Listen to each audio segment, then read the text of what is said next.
reavivados pela sua palavra, com o pastor Ronaldo de Oliveira.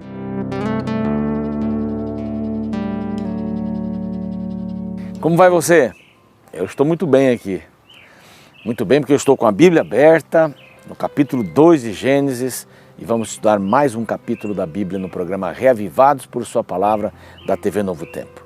Você é bem-vindo, você que acompanha a gente pela TV Novo Tempo, YouTube, está nos acompanhando, recebe de um amigo, envia para um bocado de gente, compartilha, isso é ótimo, faça isso mesmo. O nosso canal no YouTube é Reavivados por Sua Palavra NT, para você que ainda não está inscrito, vá lá, se inscreva, dê um like, nós vamos ficar muito felizes. E também o Facebook, na nossa página TV Novo Tempo, estamos lá, tá bom? Que Deus te abençoe nesse estudo bíblico que você faz todos os dias. Estude a Bíblia, faça a sua comunhão, arrume a cama e saia para ser Jesus para as pessoas. Nós estamos aqui nesse lugar bonito, no Cevisa, Centro de Vida Saudável, da Igreja Adventista, aqui em Engenheiro Coelho, perto de Limeira. De vez em quando aqui tem um cachorro que late, um trator que passa, mas os pássaros são a nossa companhia maior e nós estamos muito felizes de podermos estar num lugar tão bonito para abrir a Bíblia e para estudarmos juntos. Bem, ontem nós vimos o capítulo 1, passamos rapidamente a criação e tal, e eu deixei de falar algumas coisas que eu queria falar hoje. Você tem que aceitar pela fé, não é? Tanto o criacionismo como o evolucionismo. As duas coisas, você tem que aceitar pela fé. O evolucionismo também não é uma ciência que está completa, então você pensa, não, porque cientistas falam, então porque... Não é. Você precisa ter fé também, porque uma mistura de vários elementos numa sopa bastante grande, de repente começa a aparecer a vida, e essa vida se tornar complexa, isso é uma coisa bastante improvável, mas você pode acreditar nisso, mas tem que ter fé. A mesma fé que você precisa ter, que Deus criou do nada, em 6 dias, essa maravilha de mundo, essas cores exuberantes, quantas flores, quantos odores, quantos perfumes, e quantas coisas diferentes, quantos cânticos de pássaros, não é? Temos que acreditar pela fé também, eu acredito pela fé. A história de Adão e Eva, para mim, não é um conto da carochinha. É uma história real. E tem muita gente que acredita isso também. Eu quero mandar um abraço aqui para o pessoal. Hoje eu decidi pegar aqui para não esquecer o nome de ninguém. Mas vou esquecer de muita gente, né? Vou pegar um dia apenas aqui das pessoas que escrevem para a gente no YouTube.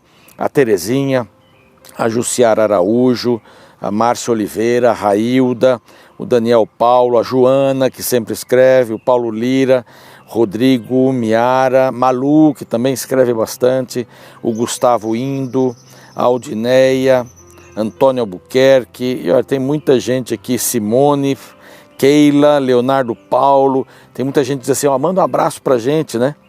Aí tem bastante gente aqui. Eu outro dia vou ler mais um pouquinho, tá bom? Ana Batista, tanta gente bacana, Sônia, Eliette, Luciano, são pessoas que nos apoiam aqui, gostam de ler a Bíblia e têm a fé em Jesus e creem naquilo que Deus fala na sua palavra. Então, vamos lá. Capítulo 2 é o finalzinho do capítulo 1, na realidade. O capítulo 1 termina com, e viu Deus que tudo era muito bom, porque a cada dia ele diz assim, e era bom, e passou o dia e estava bom, estava tudo bem. Aqui ele diz assim, muito bom, terminou a criação. E o capítulo 2 diz assim, e assim foram, acabados os céus e a terra e todo o seu exército. Aqui ele está falando já depois do dia 6º. Acabou tudo, fiz tudo, Deus está dizendo assim. Fiz o quartinho e coloquei o bebê lá dentro, o bebê grandão, né? Juntamente com a sua esposa, Adão e Eva também. E havendo Deus terminado no dia 7º, a sua obra que fizera, descansou nesse dia de toda a obra que tinha feito. E abençoou Deus o dia 7º, santificou, porque nele descansou de toda a obra que como Criador fizera. Aqui está o princípio do sábado. Deus criou todas as coisas e no 7º dia descansou. Além de descansar, ele santificou, que é uma parte muito importante aqui. Ele descansou e santificou. Ele separou o dia, não é? Ele tornou o dia separado. Para quê? Para que nós olhássemos para a criação nesse dia. Para que nós olhássemos a Deus como nosso Criador, nosso Redentor.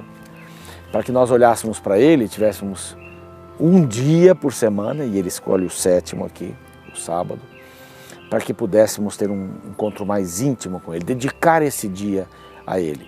E olha, tantas pessoas que hoje entram em depressão, ficam doentes, porque não guardam um dia, trabalham 7 por 7 e 24 por 24, não é? 7 por 24. Deus aqui faz uma pausa. Agora ele vai explicar, Moisés vai explicar a formação do homem. Ele dá poucas informações ali e ele vai esclarecer um pouquinho mais. E essa é a gênese da terra, quando foram criados, quando o Senhor Deus os criou. E foi no 6º dia que ele foi criado. Mas uma neblina subia da terra, porque não chovia, não havia ninguém para cuidar da terra. Na sexta-feira, vamos dizer assim, à tarde, quando Deus começa a criar o homem. O verso 7 que é o mais importante. E formou, preste atenção nessa matemática aqui, o que vamos fazer. Então formou o Senhor Deus ao homem do pó da terra, primeiro elemento. E lhe soprou nas narinas o fôlego de vida, segundo elemento. E o homem passou a ser alma vivente. 1 mais 1 igual a 2. Deus fez o homem do pó da terra, os elementos da terra estão no nosso corpo. Nós temos uma porção desses elementos, uma proporção maior ou menor, foram tirados da terra. Por isso que a própria Bíblia diz assim, e o pó volte para o pó, né? E exatamente o que acontece, a terra absorve, não é? Nós somos feitos disso, Deus nos fez, nos formou com as suas mãos, então foi uma criação planejada, nós não somos frutos do acaso. É muito melhor sermos, ou pensarmos, fomos planejados e trabalhados com as mãos do próprio Criador. Então, o pó da terra, quando estava feito ali aquele boneco de barro, então Deus soprou a vida no nariz, ou nas suas narinas. Deu o fôlego da vida. E porque ele pegou o pó da terra, mais o fôlego da vida, nós nos tornamos uma alma vivente. Então, a Bíblia não diz aqui que o homem tem uma alma. Você entende a diferença? Aqui a Bíblia diz que o homem é uma alma, que o homem é formado do pó da terra, mais o fôlego da vida, que muitas vezes essa palavra ruach é traduzida como espírito. Então há confusão, tem o corpo e tem o espírito. Quando a gente morre, o espírito volta para Deus, o espírito é um ser que pensa, que fala, que o espírito sou eu, sem o corpo, não é? Sem o pó da terra. Então há uma confusão nisso, porque na realidade, o que a Bíblia está dizendo aqui é que o homem foi formado, a alma vivente é formada, você é uma alma e foi formado do pó da terra, mas o fôlego da vida. E quando você morre, o que acontece? O pó volta ao pó e o fôlego da vida, o dom da vida, volta para Deus. E ele vai devolver isso. Nós vimos lá no Apocalipse como ele vai devolver isso. Se você quiser, vá lá nos capítulos do Apocalipse para saber. Bom, ele formou o homem, e plantou o Senhor Deus um jardim no Éden, na direção do Oriente, e pôs o homem para cuidar desse jardim. E essas frutas, né, colhidas seriam para o seu alimento. E ele colocou também a árvore da vida no meio do jardim, que é a árvore do conhecimento do bem e do mal. Era o único lugar que Satanás poderia tentar o ser humano. Mas ele coloca essa árvore, depois ele vai dizer, não se aproxime da árvore, fiquem vocês dois juntos, depois nós vamos ler os textos aí mais para frente, então não se aproximem desta árvore. Aí é o único lugar que ele pode explicar o seu plano de poder, né, que era a única coisa que ele fazia. Aí fala do rio que saía para regar o jardim do Éden, até o verso 14, o rio Tigre, Gion, porque aqui nesse momento, Moisés está escrevendo depois do fato. Então está dizendo, ó, nessa área da terra, o Éden estava nessa área com os rios tais. Então tomou Deus o homem, colocou no jardim para o cultivar e guardar, ele tinha um trabalho, mas o Senhor lhe dera esta ordem. Então vem a ordem aqui que nós vamos ler. De toda árvore do jardim comerás livremente, ok? Pode comer. Mas da árvore do conhecimento do bem e do mal não comerás, porque no dia que dela comeres, certamente morrerás. Aí no capítulo 3 nós vamos ver a tragédia acontecendo quando eles descumpriram esta ordem. Deus estava dizendo assim, não comam desta árvore, porque esta árvore não tem um elemento químico que vai fazer você morrer, não tem um veneno. Não, mas quando você comer dessa árvore, você estará me desobedecendo. Quando você comer dessa árvore, você estará desconfiando de mim. Então não coma, porque você tem todas as árvores para comer. Como a gente diz assim, não pensa em chocolate, né? Não pensa, não pode pensar em chocolate. A gente começa a pensar em chocolate, porque não pode pensar em chocolate. Então, pode ser que, olha, essa árvore, será que tem alguma coisa? Será que não tem? Pode ser que eles estiveram pensando isso, porque Deus criou seres livres, não é? E no capítulo 3 nós vamos ver o que vai acontecer. Mas ele cria a mulher, e ele começa no verso 18 dizendo assim, não é bom que o homem esteja só. Deus faz o homem para depois fazer a mulher.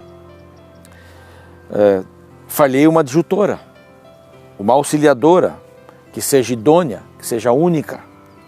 Havendo, pois, o Senhor Deus formado a terra, todos os animais do campo, as aves do céu, trouxe-os ao homem antes de criar a mulher, para ver como este lhe chamaria. E o nome que Adão colocou ficou nos animais. Então, depois disso, ele fez a sua companheira. Ele disse, o homem está só, não porque ele estava sozinho, coitado, né? Senhor, eu estou sozinho aqui, não tem um jeito do Senhor me dar uma companheira aqui? Não. Deus disse assim, o homem está só, e eu vou aplicar nele, na relação do homem aqui na terra, o princípio da trindade. Na trindade nós somos três, mas um só, uma só divindade. Então aqui na terra nós vamos fazer dois, que sejam uma só carne. Está lá no verso 24. Por isso deixará o homem pai e mãe, se unirá e se une à sua mulher, tornando-se os dois uma só carne. E ainda diz assim, eles estavam nus e não se envergonhavam. Aqui uma introdução para o capítulo 3, que vai falar sobre a queda do homem. Ele tira uma costela do homem e faz a mulher. Essa é osso dos meus ossos, carne da minha carne. Nós somos um, por isso nós somos um. Deus tira da costela, porque não tira do pé, nem da cabeça, nem da costela, porque é uma adjutora, é uma contraparte, é alguém que vai fechar essa visão de unidade. Então no próximo programa nós vamos falar sobre a queda. Vou estar orando por você e agradecendo a Deus pela criação. Mas infelizmente o homem decidiu desconfiar de Deus. E vamos saber o que aconteceu. Capítulo 3. Aguarde, estarei aqui esperando você.